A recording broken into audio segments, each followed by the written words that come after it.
नमस्कार दोस्तों। हमारा मन और मस्तिष्क सबसे शक्तिशाली उपकरण हैं जो एक इंसान के पास हो सकते हैं। जितना अधिक आप उनके काम करने के तरीके को समझेंगे, उतना ही बेहतर आप उनका उपयोग कर पाएंगे। आपका दिमाग 8 दिलचस्प तरीकों से काम करता है। नंबर 1, आपका चेतन मन।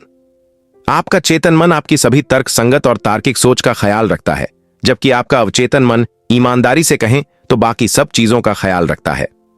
नंबर 2, चेतना। वैज्ञानिक और दार्शनिक अक्सर चेतना की परिभाषा को लेकर असहमत होते हैं। यह एक ऐसा विषय है जिसे हमारे समय से पहले और हमारे समय के महान विचारकों ने सुलझाने की कोशिश की है।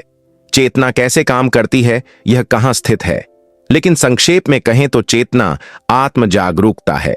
अपने विचारों, यादों, भावनाओं, संवेदनाओं और पर्यावरण के बारे में जागरूकता। नंबर 3, अवचेतन बनाम अचेतन।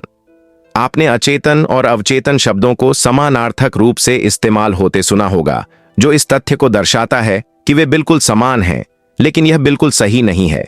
यदि आप अचेतन हैं तो आप जागे हुए नहीं हैं। आपके पास जागरूकता की कमी है और आप उत्तेजनाओं का जवाब देने में असमर्थ होंगे। इस बीच आपका अवचेतन कभी नहीं सोता है। यह हमेशा जागता रहता है, सभी उत्तेजनाओं का जवाब देता है और लगातार आपके शारीरिक कार्यों को नियंत्रित करता है। नंबर 4, मस्तिष्क बनाम मन। मस्तिष्क और मन को अक्सर समानार्थी के रूप में भी इस्तेमाल किया जाता है। हालांकि मस्तिष्क एक भौतिक चीज है। हम इसे देख सकते हैं, इसे छुआ जा सकता है। यद्यपि सर्जन, वैज्ञानिक और इसी तरह के अन्य लोग, हम जानते हैं कि यह वहां है। को नहीं देख सकते, हम इसे छू नहीं सकते, फिर भी हम जानते हैं कि यह वहां है। नंबर 5, आपकी शक्ति। आपका अवचेतन मन आपके चेतन मन से कई गुना ज्यादा शक्तिशाली है। यह आपकी इंद्रियों के जरिए आने वाली बड़ी मात्रा में जानकारी को संसाधित कर सकता है और कुछ ही सेकंड में, मिली सेकंड में आपके मस्तिष्क में वापस भेज सकता है। नंबर 6, यादें। आपका अवचेतन मन आपके दिमाग का वह हिस्सा है जो यादों को संग्रहित करता है और आपको अपने जन्मदिन जैसी चीजों को याद रखने की अनुमति देता है। हो सकता है कि आपके चेतन मन में आप अपने जन्मदिन के बारे में न सोच रहे हों, लेकिन अगर आप खुद से इसके बारे में पूछेंगे तो आपका अवचेतन मन इसे चेतन स्तर पर ले जाएगा। नंबर 7, सम्मोहन में आपका मन। अध्ययनों से पता चलता है कि सम्मोहन में हमारा मस्तिष्क हमारी सामान्य जागृत अवस्था की तुलना में अलग तरह से काम करता है। दिवा स्वप्न की तरह सम्मोहन में आपका मस्तिष्क एक ट्रांस जैसी अवस्था, थीटा, में चला जाता है, जब आप परिधीय रूप से क्या हो रहा है इसके बारे में कम जागरूक हो जाते हैं या कम ध्यान देते हैं, और अंदर क्या हो रहा है इस पर अधिक ध्यान केंद्रित कर सकते हैं। गहरे अंदर, अपने भीतर की ओर, वह आप जो अपनी आंखों के पीछे से बाहर देखता है। सम्मोहन में आप जागने और सोने के बीच कहीं होते हैं, अत्यधिक केंद्रित, पूरी तरह से नियंत्रण में और उत्तेजनाओं पर प्रतिक्रिया करने में सक्षम। नंबर 8, परिवर्तन। ग्रीक दार्शनिक हेराक्लिटस ने एक बार कहा था, परिवर्तन ही जीवन में एकमात्र स्थिर है। हम मनुष्य अपने मन को लगातार बदलने में सक्षम हैं। यह कितना अद्भुत उपहार है।